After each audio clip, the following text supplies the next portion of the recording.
দেখেন সাহাবায়ে কেরাম ওদের ওই বর্বর যুগে যেই অপরাধগুলো তারা করত, মুসলমান হওয়ার পর যেই অপরাধগুলো তারা ছেড়েছে, দুর্ভাগ্যজনক হলেও সত্য, সেই অপরাধগুলো এই সমাজের মানুষ শুধু করছে না, আরো বেশি মাত্রায় করছে। না মিলে না? ভালো মানুষ আপনারা না? আচ্ছা ঠিক আছে। দ্বিতীয় কথা হচ্ছে, সাহাবায়ে কেরাম যেই কোরআন ধরে সর্বশ্রেষ্ঠ মানুষ হয়ে গেল, এই সমাজের মানুষ সেই কোরআনকে ছেড়েছে। একটু বলেন তো বুঝে শুনে, এই যে কাজটা হইল, এটা আমাদের জন্য আফসোস না গর্ব? জোরে কন। হ্যাঁ, তাইলে এবার আমাদের তিন কথা মিলাইয়া পটলা আরেকটা বানান। বলেন আমার সাথে, ধরলাম কি? কি ধরছি? ওই যে পাপাচার যেগুলো সাহাবীরা ছাড়ছে আমরা এটি ধরছি। তো বলেন ধরলাম কি? আফসোসের একটা সুর আইনা বলতে হবে, ছাড়লাম কি? কোরআন ছাড়ছি আর কি। বলেন আবার, ধরলাম কি? ছাড়লাম কি? মুনাজাতের মতো হাত উঠান তো। হায় আল্লাহ, ইন্না লিল্লাহি ওয়া ইন্না ইলাইহি রাজিউন।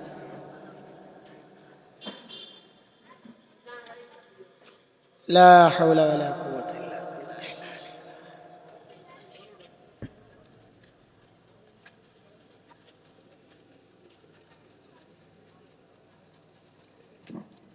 আল্লাহ, আলহামদুলিল্লাহ। বলেন আলহামদুলিল্লাহ। বিদ্যুৎ চলে গেলে কি পড়া সুন্নত? ইন্না লিল্লাহ। আসলে কি পড়া সুন্নত? আমরা এই দুই সুন্নতরে পাল্টাই লাইছি। আমরা সুন্নত পালন করি কি, বিদ্যুৎ চলে গেলে আমাদের সুন্নত হলো এহে গেছে গেছে গেছে, আয় হায় হায়, এটা হলো আমাদের সুন্নত না? আজকে থেকে এই সুন্নত বাদ, আজকে থেকে নবীর সুন্নত জারি হবে ইনশাআল্লাহ। বিদ্যুৎ গেলে কি পড়ব? আসলে কি পড়ব? এই যে পড়েন আলহামদুলিল্লাহ। তো বলেন আবার আবার, ধরলাম কি? ছাড়লাম কি? মুনাজাতের মতো হাত ওঠান। উঠাইছেন? এইবার কপালে একটা জোরে সোরে বাড়ি মারেন আর বলেন আহারে করলাম কি? না না, আমার আপনাকে আহারে পছন্দ হয় নাই। আল্লাহ আল্লাহ আল্লাহ। কিরে ভাতিজা, কি হলো? আল্লাহ আল্লাহ আল্লাহ আল্লাহ আল্লাহ।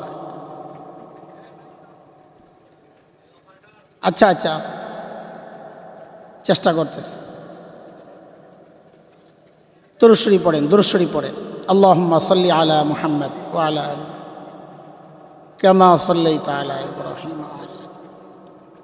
আল্লাহুম্মা বারিক আলা মুহাম্মদ ওয়া আলা আলি মুহাম্মদ কামা বারাকতা আলা ইব্রাহিম ওয়া আলা আলি ইব্রাহিম। আল্লাহুম্মা সাল্লি আলা মুহাম্মদ ওয়া আলা আল্লাহুম্মা সাল্লি আলা মুহাম্মদ। আলহামদুলিল্লাহ। বলেন না? হ্যাঁ, আবার বলেন। মনে আসেনি কথা? ধরলাম কি? এটা কাদের কথা? আমাদের কথা। সাহাবেদেরকে নিয়ে কয় কথা? ওই প্যাকেট মনে আসেনি? আমাদেরকে নিয়ে কয় কথা? আরে বয়ান শুরু করি নাই, সাজাইতেছি গুছাইতেছি আর কি, এরপরে শুরু করবো ইনশাআল্লাহ। আমাদের তিন কথা আগে মুখস্থ করি। বলেন ধরলাম কি? ছাড়লাম কি? আহারে করলাম কি? না না, আহারে পছন্দ হয় নাই আমার। এমনভাবে আহারে বলবেন যেন ভেতর থেকে কলিজা পুড়ে গেছে এমন গন্ধ বাইর হয়। আপনার আহারের উচ্চারণ বলবে আপনি কতটা কষ্ট পাইছেন। বলেন ধরলাম কি? ছাড়লাম কি? আহারে করলাম কি? কিছু হয়েছে। এই তিন কথারে আরেকটা পোটলায় ঢুকাইয়া শক্ত করে গিট্টু একটা লাগান। লাগাইছেন? চলেন আগের পোটলা খোলেন। এবার শুরু হইতেছে বয়ান। কয় পোটলা হয়েছে? কথা কয়টা? সাহাবীদেরকে নিয়ে কয় কথা? তাড়াতাড়ি বলো, আমার কাম। সাহাবীদেরকে নিয়ে কয় কথা? ওই তিন কথা কি? ওরা ছিল কি? হইল কি মাঝখানে? মাশাআল্লাহ, পড়া তো মুখস্থ হয়েছে দেখা যায়। চলেন ওই তিন কথা দিয়ে আমরা কথা শুরু করি শুরুর থেকে ইনশাআল্লাহ। হ্যাঁ, মুখস্থ হইতেছে নি? ছিল কি? এই ছিল কির আলোচনা এতক্ষণ হয়েছে। ছিল বর্বর আরব, এক পয়সার জন্য যারা মানুষ খুন করত, মূর্তি পূজা যেন মিস না হয়, বগলের নিচে করে ছোট্ট মূর্তি একটা নিয়ে সফরে যাইত। মেয়ে সামাজিক কলঙ্ক মনে করে বাবা নিজের হাতে নিজের কলিজার টুকরা মেয়েকে জীবন্ত দাফন করে দিত। এই ছিল সেই মানুষগুলাই, অন্য কেউ না। সেই মানুষগুলাই নবীজির ওই দুই মিশন, একটা হচ্ছে কোরআনী শিক্ষা, আরেকটা হচ্ছে নববী দীক্ষা, নবীর চারিত্রিক বৈশিষ্ট্য দিয়া সেই মানুষগুলার পেছনে যখন নবীজি মেহনত করলেন, সেই মানুষগুলাই হইল কি, এবার হইল কি দেখাই চলে। আগে কি ছিল, পরে কি হয়েছে দেখেন। যে কোনো সাহাবীর জীবনী আমাদের জন্য একটা উদাহরণ। আমি একজন সাহাবীর ছোট্ট একটা উদাহরণ দিই আপনাদেরকে। আল্লাহর নবীর এক সাহাবী ছিলেন হযরত মুসআব ইবনে উমাইর রাদিয়াল্লাহু আনহু। কি নাম? আচ্ছা, আলেমরা বললেন না, বা দাওয়াত ও তাবলীগের মেহনতের সাথেও যারা আছে তারাও পারতে পারে। আপনাকে বেশি গরম লাগতেছে? তোরে তো শরীর অসুস্থ, গরমের মধ্যে গরম লাগে না কেন? এটা কেমন কথা? আবহাওয়া ঠান্ডা না তো? আলহামদুলিল্লাহ বলেন। হ্যাঁ, আজ এটা কথা কই নাই আপনাকে একটা মোহের মধ্যে ফালাইয়া আগের কথা ভুলাইছি। এখন একটা প্রশ্ন করি, একটু আগে একজন সাহাবীর নাম বলছিলাম, ওই সাহাবীর নামটা কি? হুজুররা কথা কয়েন না।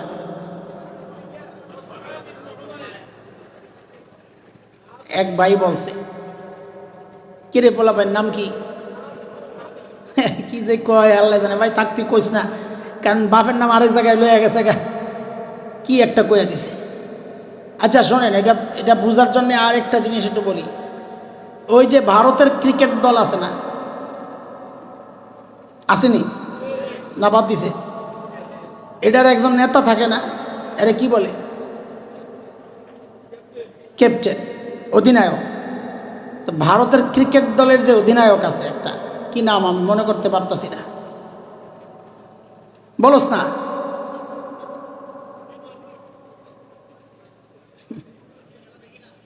খেলা দেখো না? হ্যাঁ, কি নাম বললো? না, ধোনি না, আরেকটা নাম। আরে না, এটা তো এই জমানার, আরো আগের। না, আরো আগের। থুরা, আমরা যখন পোলাবেন আসছিলাম তখনকার, এখন তো এগুলো তো এই জমানার। হ্যাঁ, সচিন টেন্ডুলকার না, আর দু এক আর নাই।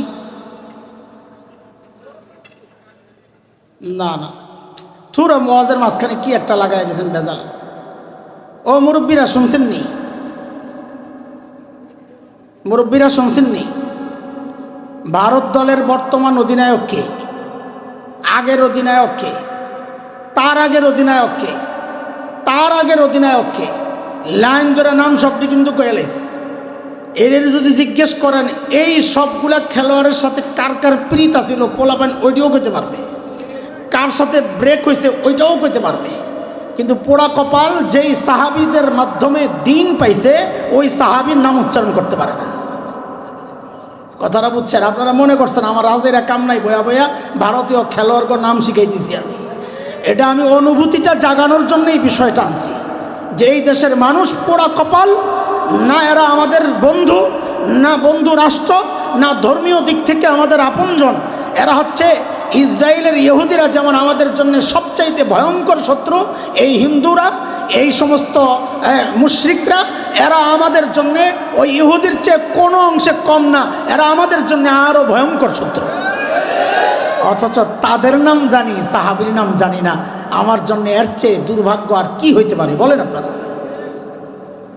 এইবার বলেন তো, সাহাবীর নাম কি বলছিলাম? মুসআব ইবনে উমাইর। মাশাআল্লাহ। ও যুবকরা, তোরা একটু খেয়াল কর, বাপ খেয়াল কর। হযরত মুসআব ইবনে উমাইর ইসলাম কবুলের আগে ছিলেন কি, এটা শোনাইতেছি। ইসলাম কবুলের পর হইলেন কি, পরিবর্তনটা দেখেন। ছিলেন কি? বলা হতো তাকে ফাতা মক্কা, হিরো অফ মক্কা। মক্কার সবচাইতে সুন্দর, মক্কার মডেল পুরুষ, সবচাইতে স্মার্ট পুরুষ।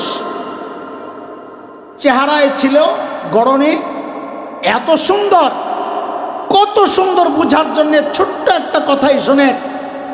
12 জন আরবের চেহারা নবীজির চেহারার সাথে মিলত। ওই 12 জনের মধ্যে একজন ছিলেন হযরত মুসআব ইবনে উমাইর। হযরত মুসআব কতটা সুন্দর ছিলেন বুঝার জন্যে এটাই যথেষ্ট যে তার চেহারা আমার নবীর চেহারার সাথে মিলত। আর বলার দরকার কি, এত সুন্দর। আতিয়াবুল আরব, সবচাইতে চমৎকার সুঘ্রাণ ব্যবহার করতেন। সারা মক্কার মানুষ তার জন্য অস্থির, পাগল। তার কি সুন্দর চুলের স্টাইল, তার কি সুন্দর পোশাকের স্টাইল, দেখতেও সুন্দর। আরে ভাই, রুচিও আছে, পয়সাও আছে, চেহারাও ভালো, তিনটা একসাথে হয়ে গেছে। এত সুন্দর মুসআব। এই মুসআব যখন ইসলাম কবুল করলেন, এখন মুসআবের আর এগুলার প্রতি কোনো লক্ষ্য নাই। কারণ তিনি জেনেছেন, নবীজি বলেছেন, ইন্নাল্লাহা লা ইয়ানজুরু ইলা সুওয়ারিকুম, আল্লাহ তোমার এই বাহ্যিক সৌন্দর্য দেখবেন না, রূপ যৌবন দেখবেন না, আল্লাহ দেখবেন তোমার ভেতরের অবস্থা কি। হযরত মুসআব যখন জেনে গেছেন, তখন ওই সুন্দর পোশাক ফালাইয়া দিছে, ওই সুগন্ধি ফালাইয়া দিছে। কঠিন এক জীবন শুরু হয়ে গেছে হযরত মুসআবের। লম্বা গল্প, আমি ওই গল্প যাব না, আমার পরের অনেক কথা ছুটে যাবে। হযরত মুসআব নবীজির আগে মদিনায় চলে গেছেন হিজরত করে, নবীজির আগে গেছেন।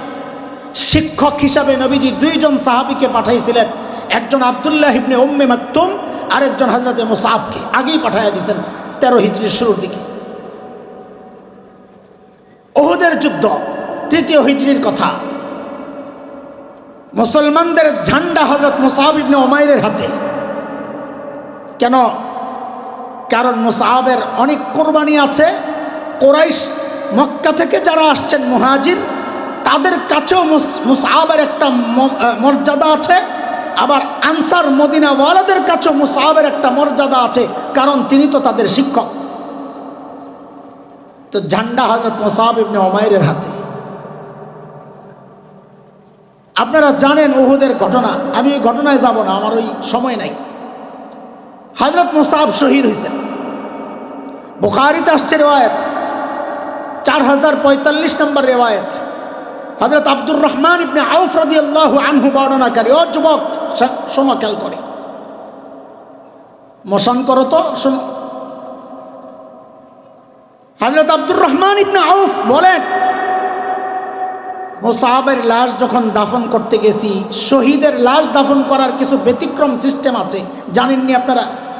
কি সিস্টেম দিয়ে একটা বলেন তো?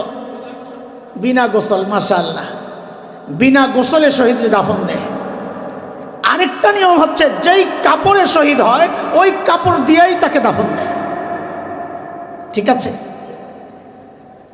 সেই হিসাবে হযরত মুসআবকে তো দাফন দিবে তার শরীরের কাপড় দিয়া। হযরত আব্দুর রহমান ইবনে আউফ বলেন, আরে মুসআবকে যে তার শরীরের কাপড় দিয়া দাফন দিব, সেই মুসআবের গায়ে তো পর্যাপ্ত কাপড় নাই। বলে আছে কি? বলে একটা চাদরের টুকরা, এটা দিয়া সতর ঢাকছে। হযরত আব্দুর রহমান ইবনে আউফের শব্দ, আমি যে কথাগুলো এখন বলবো। হযরত আব্দুর রহমান ইবনে আউফ বলেন যে মুসআবকে যখন তার শরীরের কাপড় দিয়া কাফন দিতে গেছি, ঢাকতে গেছি, পরিস্থিতি কি হয়েছে? বলে ইন গুত্তিয়া বিহা রাসু বাদাত রিজলা ওয়া ইন গুত্তিয়া বিহা রিজলা বাদা রাসু। কাহেরে, ওই কাপড় দিয়া মুসআবের মাথা ঢাকতে গেলে পাও খালি হয়ে যায়, পাও ঢাকতে গেলে মাথা খালি হয়ে যায়। ছিল কি? সবচাইতে ফ্যাশনেবল পোশাক পরতো যে, সবচাইতে স্টাইলিশ পোশাক পরতো যে, সেই মুসআবের পরিবর্তিত জীবনটা দেখেন। কাফন দিবে সেই পর্যাপ্ত একটু কাপড় নাই। কি মেহনত হয়েছে! নবীজির ওই 2 মিশনে কি প্রভাব সৃষ্টি করছে বর্বর আরবের উপর। নবীজির কাছে খবর গেছে, ইয়া রাসূলুল্লাহ, ইন গুত্তিয়া বিহা রাসু বাদাত রিজলা ওয়া ইন গুত্তিয়া বিহা রিজলা বাদা রাসু।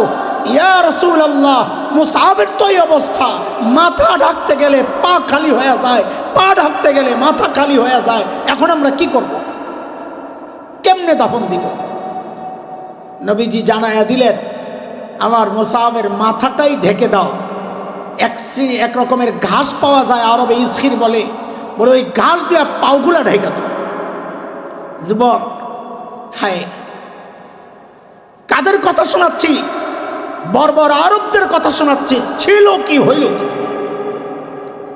এখন শুধু ছোট্ট করে আমাকে বলেন, এই যে পরিবর্তনটা কিসের ছোঁয়ায়? জোরে বলেন, জোরে বলেন। কোরআনী শিক্ষা, নববী দীক্ষা, দুইটাই বলবেন, মানে কোরআন সুন্নাহ একসাথে বলেন। বলেন কয় জিনিস? এই পরিবর্তনটা করছে কয় জিনিসের মাধ্যমে? সমস্যা কয়টা? সমাধান? সারা দুনিয়ার সমস্ত সমস্যার পেছনের মৌলিক কারণ কয়টা? এটাও মনে রাখেন, সারা দুনিয়ার সমস্ত সমস্যার সমাধানের রাস্তাও ওই দুইটাই, কোরআন আর সুন্নাহ। নবীজিদের দুই সমাধান দিয়া বর্বর আরবকে সাহাবী বানাইছেন, আল্লাহর কাছে সবচেয়ে প্রিয় বানাইছেন। কিয়ামত পর্যন্ত অন্য কোনো তন্ত্র মন্ত্র আর ইজমে কাজ হবে না, দুর্নীতি দূর হবে না, চুরি ডাকাতি বন্ধ হবে না, ধর্ষণ বন্ধ হবে না, ছিনতাই বন্ধ হবে না। যদি বন্ধ করতে হয়, জমিন যার, শাসনও চলবে তার। আল্লাহর জমিনে আল্লাহর বিধান ছাড়া, কোরআনী শাসন ছাড়া শান্তি আসতে পারে না, পারে না, পারে না, পারে না। কথা বলেন, সমাধান কয়টা? আমাকে আবার বলেন, সমস্যা কয়টা? সমাধান? আল্লাহ সাহাবীদের কয় কথা? তাড়াতাড়ি তো আমাদের মূল পয়েন্টে যাইতে হবে। এতে কয় কথা বলেন তো? ছিল কি? কি ছিল বলেন? বর্বর আরব, এক পয়সার জন্য মানুষ খুন করত, বর্বরতা। সেই মানুষগুলাই হইল কি? সবচেয়ে ভালো মানুষ, মানব ইতিহাসের সর্বশ্রেষ্ঠ মানুষ। আমাকে আবার আপনাদের সাথে যুক্ত হইতে হবে। আবার আমার সাথে একটু কথা বলেন। যেই কোরআন সুন্নাহ ধরে বর্বর আরবরা মানব ইতিহাসের সর্বশ্রেষ্ঠ মানুষ হয়ে গেছে, আমাদের জন্য দুর্ভাগ্য, আল্লাহ তাআলা সেই কোরআনকে আসমানে উঠায় নিয়েছেন। কথা বলে না, জোরে কোন।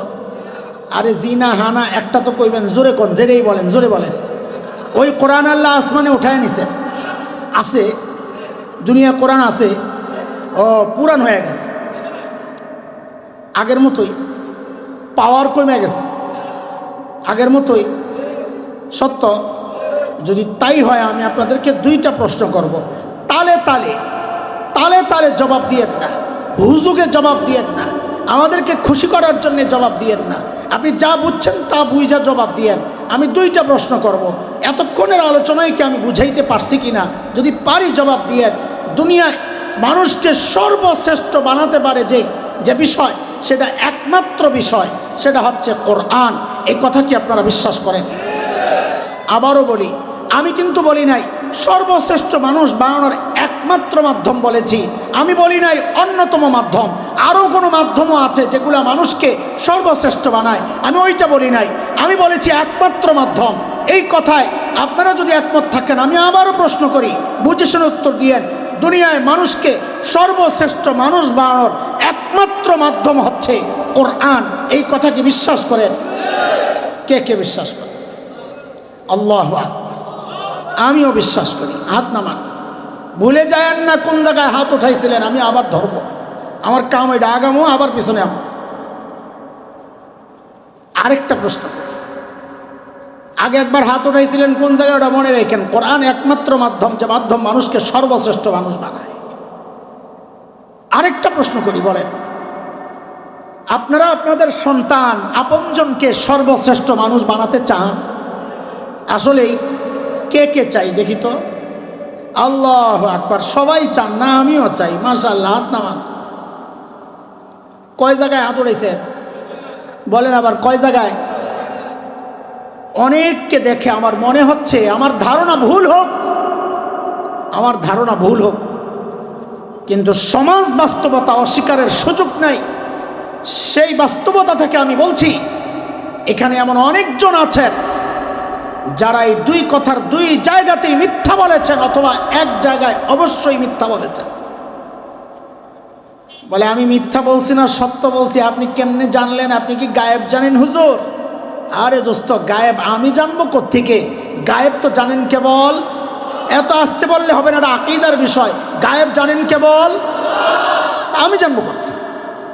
দোস্ত আমি গায়েব তো জানি না, কিন্তু আমি এই সমাজ তো চিনি। এই সমাজের আলো বাতাসে আমার বেড়ে ওঠা, এই সমাজের ডাল চাল খেয়েই তো আমি বড় হয়েছি। আমি এই সমাজ চিনি, সমাজের মানুষের চরিত্র সম্পর্কে জানি। সেই জানা জায়গা থেকে বলছি, এখানে অনেক পাওয়া যাবে যারা যে কোনো একটাই নিশ্চিত করে মিথ্যা বলেছেন। বলে কেমনে বললাম, তো এবার শোনেন। আপনারা প্রথমবার হাত উঠাইছেন কিসের উপর? যে কোরআন একমাত্র মাধ্যম যে মানুষকে সর্বশ্রেষ্ঠ বানায়। ঠিক আছে নি? ঠিক আছে নি? ওই কথায় ঠিক আছে তো? আসেন তো এখন, আবার ঘুরে গেছেন, পল্লি মারেন নাই তো? মাশাআল্লাহ। আরেক জায়গায় হাত উঠাইছেন আপনারা, আপনজনকে সর্বশ্রেষ্ঠ বানাতে চান। আমি বলি আপনি মিথ্যা কথা বলতেছেন। কেন? এটা যদি সত্য হয়, আপনি আপনার সন্তানকে সর্বশ্রেষ্ঠ মানুষ বানাতে চান, যদি এই কথা সত্য হয়, তাহলে আগেরটা কি মিথ্যা? আপনি না প্রথম বললেন সর্বশ্রেষ্ঠ বানায় একমাত্র কোরআন। যদি সন্তানকে সর্বশ্রেষ্ঠ বানাতে চান, তো আপনার এই কথা যদি সত্য হইতো, আপনি তো সন্তানকে সর্বশ্রেষ্ঠ যে বানায় সেই কোরআনের প্রতিষ্ঠানে পাঠানোর কথা ছিল, ওইখানে না পাঠাই আপনি কই পাঠাইলেন বলেন? তার মানে মিথ্যা বলছেন কিনা? বলছেন কিনা? ঠিক আছে, আমি আপনাদেরকে কষ্ট দেওয়ার জন্যে, খোঁচানোর জন্যে কথাগুলো বলছি না, হৃদয়ে আফসোসের আগুন জ্বালাইতে কথাগুলো বলছি। আহারে করলাম কি, মনে আসেনি? ধরলাম কি, ছাড়লাম কি? আহারে যাই করছি, একটু তাড়াতাড়ি আমার দিকে মনোযোগ দেন, মনোযোগ দিয়ে শোনেন কথাগুলো। যাই করছি এটা আমাদের জন্য গর্বের কাজ হয়েছে না আফসোসের? বলেন, সন্তানকে যে দিন শিখাচ্ছি না, শিখাই নাই, শিখানোর নিয়ত নাই, এই যা করছে এটা আমার জন্য গর্ব না আফসোস? বলেন তো কেন আফসোস? এটা মুখে মুখে বলতেছেন, মাহফিলে আসছেন, হুজুর এত কষ্ট করে আসছে, কিন্তু আসলেই আফসোস। কেন? ওই কেনর জবাব দিয়ে আমি শেষ করব ইনশাআল্লাহ, একটু সময় লাগবে। এর আগে আমাদেরটা শোনেন। আমরা যারা মাদ্রাসায় পড়েছি, এই পোলাপাট কথা বলো না, কথা বললে কিন্তু মাইকের সামনে বসাই দেন। বড়রা এদেরকে একটু আলাদা করে দেন। এই যে এই জায়গায় 3-4টা বাচ্চা, হ্যাঁ, এদেরকে আলাদা করে দেন, এদের ঐক্যটা ভেঙে দেন, এরা সোজা হয়ে যাবে। ডিভাইড অ্যান্ড রোল না? কেন ঠকি নাই, কেন তারা ঠকেন নাই, এই বিষয়ে লম্বা কথা বলবো না। তাইলে বলবেন নিজের ঢোল নিজে পিটাইতেছে না। হালকা ভাবি বলি, কেন আমি ঠকি নাই, আমারটা বলছি। আমি ছোট মানুষ, তাও এটা বিশ্বাস করি মাদ্রাসায় পড়ে আমি ঠকি নাই। কেন ঠকি নাই? কারণ হচ্ছে দুনিয়ার রাজা বাচ্চাদের চেয়ারে বসতে পারি নাই, বসতে চাইও না। কিন্তু এক চরম বাস্তবতা হচ্ছে, এই কোরআনী শিক্ষার কারণে, কোরআনের বরকতে দুনিয়ার মানুষের হৃদয়ে আল্লাহ আমাদের প্রতি যেই শ্রদ্ধার ভালোবাসা রেখেছেন, আমি হলফ করে বলতে পারি দুনিয়ার রাজা বাচ্চারা এর ধারে কাছেও নাই। কথা বলেন ঠিক কিনা? আমাদের মা বাবাও আমাদেরকে মাদ্রাসায় পড়াইয়া ঠকেন নাই। কেন ঠকেন নাই? দেখেন, আমি তো ছোট মানুষ, বারবার বলছি, আমারই তো এমন কোনো দিন যায় বলে আমার মনে পড়ে না যেদিন আমি বলি নাই রব্বির হামহুমা কামা রব্বায়ানি সাগীরা। তা আমার মা বাবা জিতছেন না ঠকছেন? হ্যাঁ, আরে আমার বাবা যখন দুনিয়া থেকে বিদায় নেন, তা আমি নামাজে ছিলাম, তারাবি।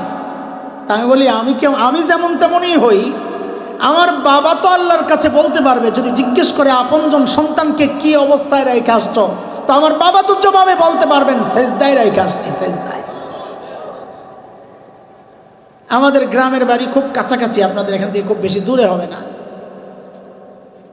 আপনাদের হাজীগঞ্জ দিয়া কচুয়ার রাস্তা দিয়া ঢুইকা গরিপুর দিয়া বাইরে একটা রাস্তা আছে না, ওইটার মাঝামাঝি পড়ে আমাদের বাড়ি। কচুয়ার গ্রাম শেষ, আমাদের গ্রাম শুরু দাউদকান্দি, মানে আমরা দাউদকান্দির শেষ মাথা, কচুয়ার শেষ। এই যে ব্যস্ততা, এত ব্যস্ততার মধ্যেও মাঝে মধ্যে দৌড়াইয়া গ্রামের বাড়ি চলে আসি। আমার মা বাবা যে ঠকেন নাই সেটা বলছি। কেন আসি? এখানে আমাদের একটা ছোট্ট মাদ্রাসা আছে, মাদ্রাসার পেছনেই আমার মা বাবার কবর। মাঝে মধ্যে ছুটে আসি, এই কয়দিন আগেও আসছিলাম। কেন ছুটে আসি? ওই মা বাবার দুইজনের কবরের দুইজনের মাথার মাঝখানে যায় বসি। মনে মনে চিন্তা করি, আহারে এখন তো চাইলেই মায়ের মাথায় একটু তেল লাগাইয়া দিতে পারবো না, এখন তো চাইলেই বাবার পাটা একটু টিপে দিতে পারবো না। তো কি করি? বসে বসে কিছুক্ষণ কোরআন আল কারীমের তিলাওয়াত করি। ওঠার সময় শুধু বলি, ও আল্লাহ, দুনিয়া থেকে যাওয়ার সময় যারা আমাকে তোমার সাথে জুড়ে দিয়ে গেছে, আল্লাহ কবরে আজকে তারা যেন তোমার রহমত থেকে বিচ্ছিন্ন না হয়ে যায়। রব্বির হামহুমা কামা রব্বায়ানি সাগীরা। বলেন, আমার মা বাবা জিতছেন না ঠকছেন? কথা বলেন। আপনারা যারা সন্তানকে দিন শেখাচ্ছেন না, আমি দায়িত্ব নিয়ে বলছি, আপনিও ঠকেছেন, সন্তানকেও ঠকাচ্ছেন। সন্তানকে কেন ঠকাচ্ছেন এটা বলতে গেলে অনেক দেরি হয়ে যাবে, লম্বা হয়ে যাবে। আপনি কেন ঠকছেন আগে আপনারটা শোনেন। আপনি কেন ঠকছেন? আমি মৌলবী দিন আর কোরআন থেকে কথা বললে তো এগুলো আপনাদের কাছে হালকা হালকা মনে হয়। আপনারা কোরআন হাদিস স্যার আর কি বুঝেন? হ্যাঁ, এটাই বুঝি, আলহামদুলিল্লাহ, আল্লাহ এই বুঝ দিছে, এতেই তো শুকরিয়া। আপনারা যা বুঝেন ওইটা দিয়ে বুঝাইতেছি, শোনেন। আজ থেকে ৬-৭ বছর আগে বাংলাদেশে একটা পত্রিকা আছে, দৈনিক মানব জমিন, ট্যাবলয়েড পত্রিকা, ছোট্ট পত্রিকা, দেখছেননি? কি নাম? মানব জমিন। ওই পত্রিকার একটা রিপোর্টের হেডলাইন শোনায়, ওই হেডলাইন দিয়ে সার্চ দিলে ওই রিপোর্টও অনলাইনে পাওয়া যাইতে পারে। রিপোর্ট কি আসছে? উচ্চ শিক্ষার হার যত বাড়ছে, এই উচ্চ শিক্ষা মানে মাদ্রাসা শিক্ষা বুঝেন আপনারা? না, ওই জেনারেল শিক্ষারই বুঝেন, তাই না? আসলে ওটা গলত। উচ্চ শিক্ষা তো মাদ্রাসা শিক্ষা। কেন? যেটা উপর থেকে আসছে ওইটা উচ্চ শিক্ষা না। আরে মাদ্রাসা শিক্ষা কোরআন আসছে কোত্থেকে? তো যেটা উপর থেকে আসছে ওইটা না উচ্চ শিক্ষা। যেটা জমিনে তৈরি হয়েছে ওইটা কেমনি উচ্চ শিক্ষা হয়? ধোকায় পড়ে রয়েছেন আর কি। থাক, তাও বলি, আপনারা যেটা বুঝেন ওইটাই শোনেন। মানব জমিন পত্রিকায় আসছে, উচ্চ শিক্ষার হার যত বাড়ছে, সন্তানের সাথে বাবা মায়ের দূরত্বটাও তত বাড়ছে। এই কথা কি মিথ্যা? বলেন বলেন, মিথ্যা? একটু ভালো লেখাপড়া করছে ঢাকা, আর একটু ভালো এখন ইউরোপ আমেরিকায় জায়গায়, বাবা মা বাইচা আছে না মরে গেছে, কোনো খোঁজখবর নাই। পাওয়া যায় কোথায়? দ্বিতীয় দলিল শুনেন, বৃদ্ধাশ্রমের কথা বলেছেন। কয়েক বছর আগে এক টেলিভিশন প্রোগ্রাম করছে বৃদ্ধাশ্রমের, যেখানে বুড়া বুড়ির, আমি বলি বুড়া বুড়ির এতিমখানা আর কি। টেলিভিশনওয়ালারা গেছে রিপোর্ট করবে সাংবাদিক, যে বৃদ্ধাশ্রমের বুড়া বুড়ির ঈদ কিভাবে কাটে। আহা আহা, সাংবাদিক মাইক নিয়ে যায়, মাইক্রোফোন, লজ্জায় কেউ কেউ মুখ ফিরায় নেয়, মুখ দেখাইতে চায় না, লজ্জা। কারো চোখ থেকে গড়গড় করে পানি পড়ছে।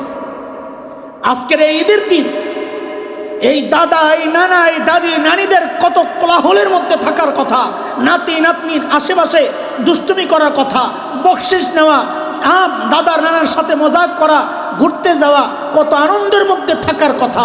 আজকে বৃদ্ধাশ্রমে বৈশা বৈশা বৃদ্ধাশ্রম থেকে দেওয়া অল্প সেমাই বরাদ্দ হয়েছে, ওগুলারে নাড়ে চারে আর চোখ দিয়ে ঝরঝর করে পানি পড়তেছে।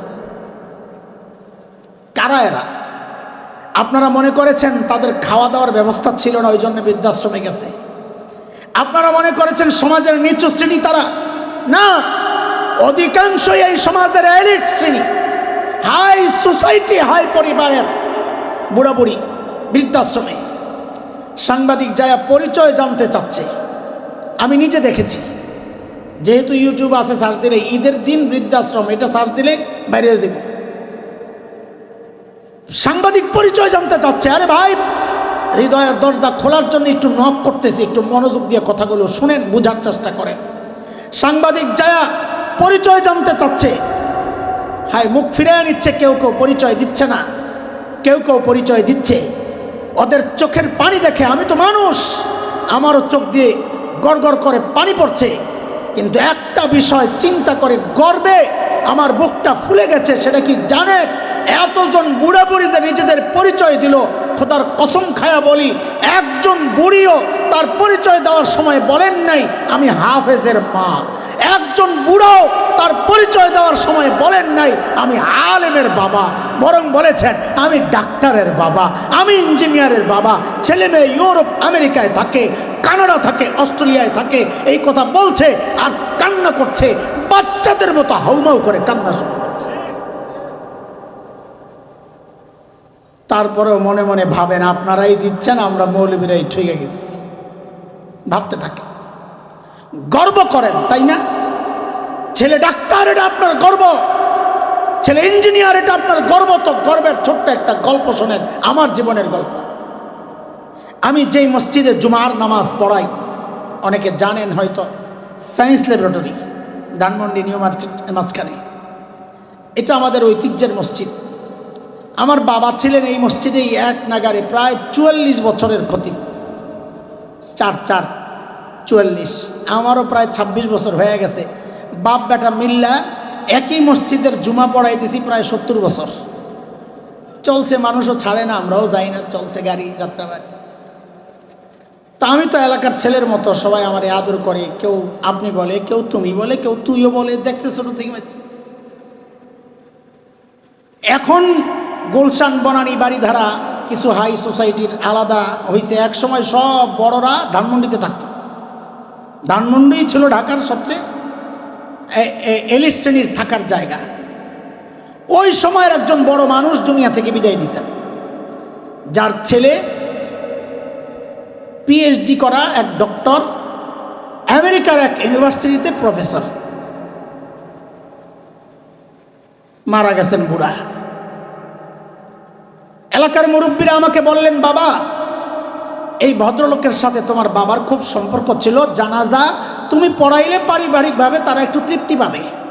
ঠিক আছে, আমি তো খালি জুমা পড়াই, আর যাওয়া হয় না। ঠিক আছে, পড়াবো। লাশ আনা হয় নাই, হসপিটালে রেখে দিছে। ছেলে আমেরিকা থেকে আসবে, ভালো ছেলে, নাইলে আসতো না। নাইলে বলতো মাটি দিয়া দেন, টাকা পয়সা যা লাগে পাঠাই দেবো। ছেলে আসছে আমেরিকা থেকে, হসপিটালের আনুষ্ঠানিকতা সেরে লাশ যখন আসছে জানাজার জন্য আমাদের মসজিদে, আমি জানাজায় দাঁড়াবো, পাশে ওই ভদ্রলোক।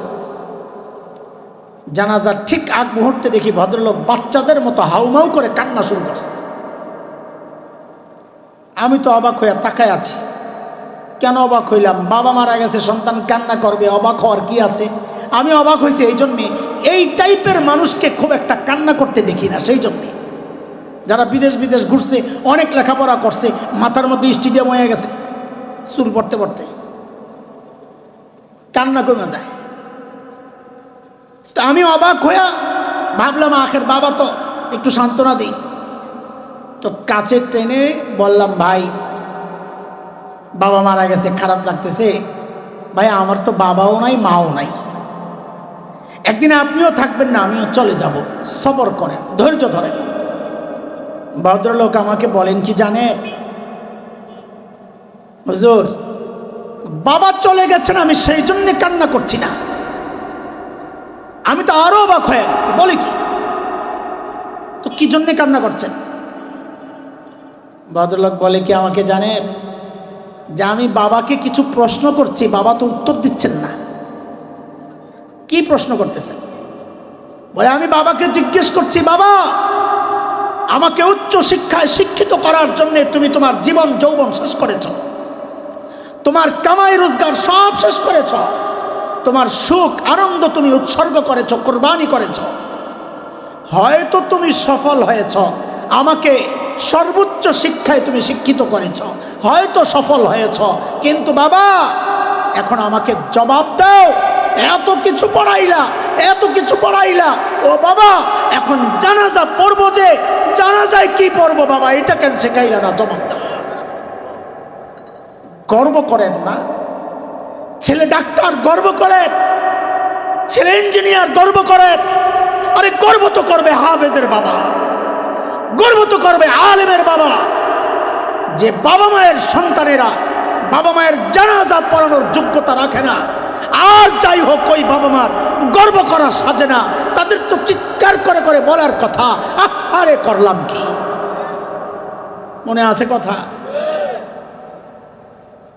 দুনিয়ায় না করলেও করেন, বলেন না, ভিতরে ভিতরে চলতেছে।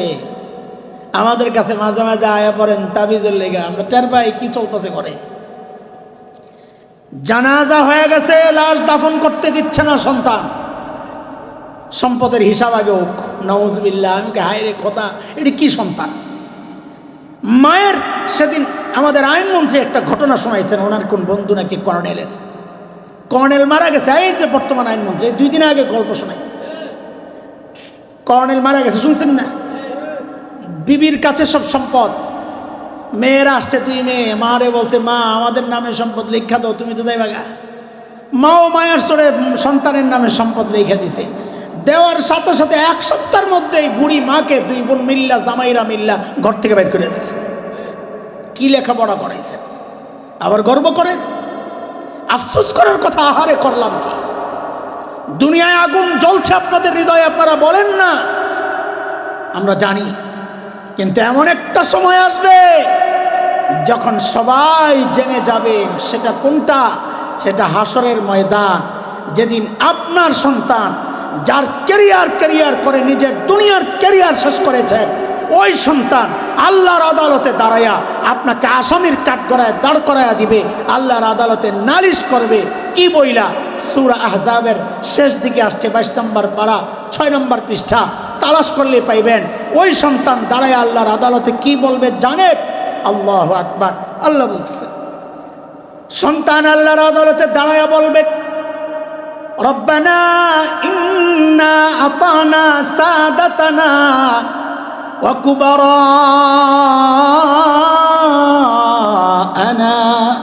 ফাআদাল্লুনা আস-সাবিলা রব্বানা আতিহিম দি'ফাইন মিনাল আযাব ওয়ালআনহুম লা'নান কাবীরা। আল্লাহ, আমার বাবা মা, আমার অভিভাবক, যাদের কথায় দুনিয়ায় চলেছি আল্লাহ, তারা আমাকে পথভ্রষ্ট করেছে।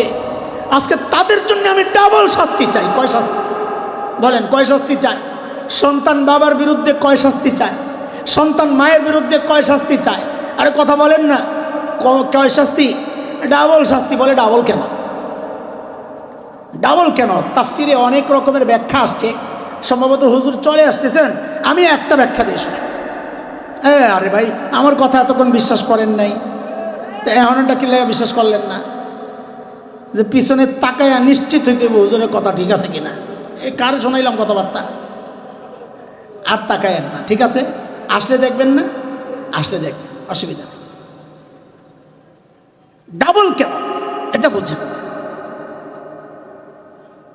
বলে অপরাধ 2টা। কয় অপরাধ?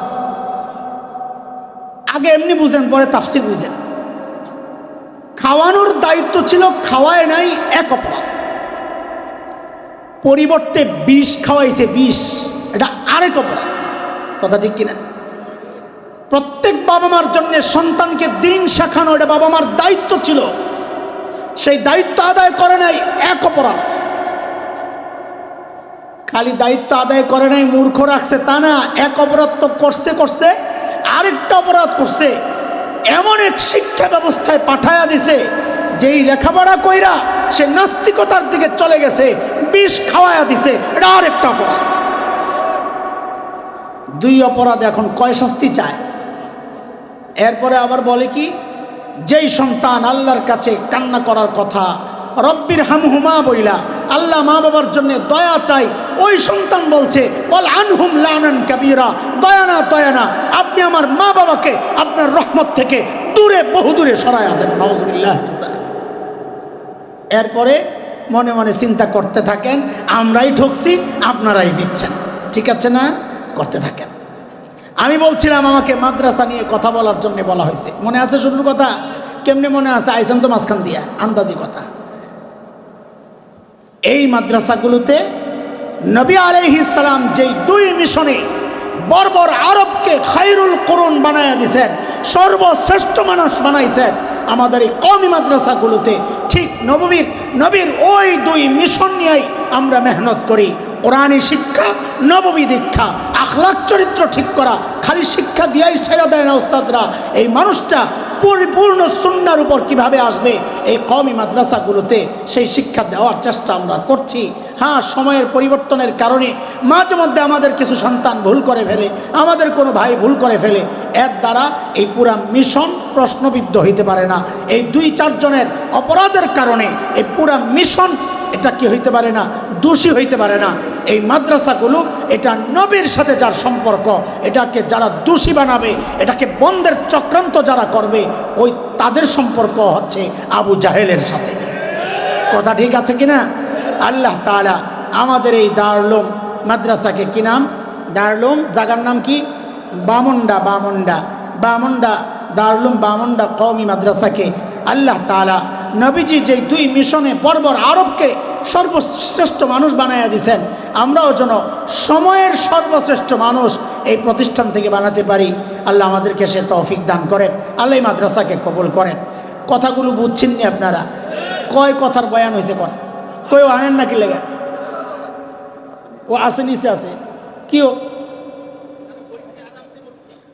আরামসে বইছে। কয় কথার বয়ান? সাহাবীদেরকে নিয়ে কয় কথা বলেন তো?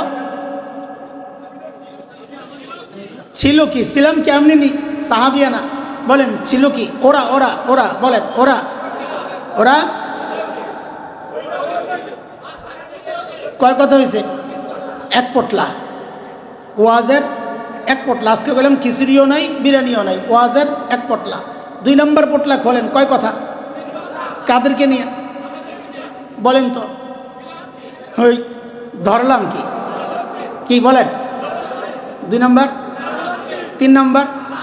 না না, আমি যেমনি দেখাইছি হইল না তো, সবাই একসাথে আরে করলাম কি মানে থাকবো তো সারা জীবন? আহারে করবেন না, ভালো হইবেন তো। ভালো হওয়ার জন্য 5টা ওয়াদা করেন ইনশাআল্লাহ।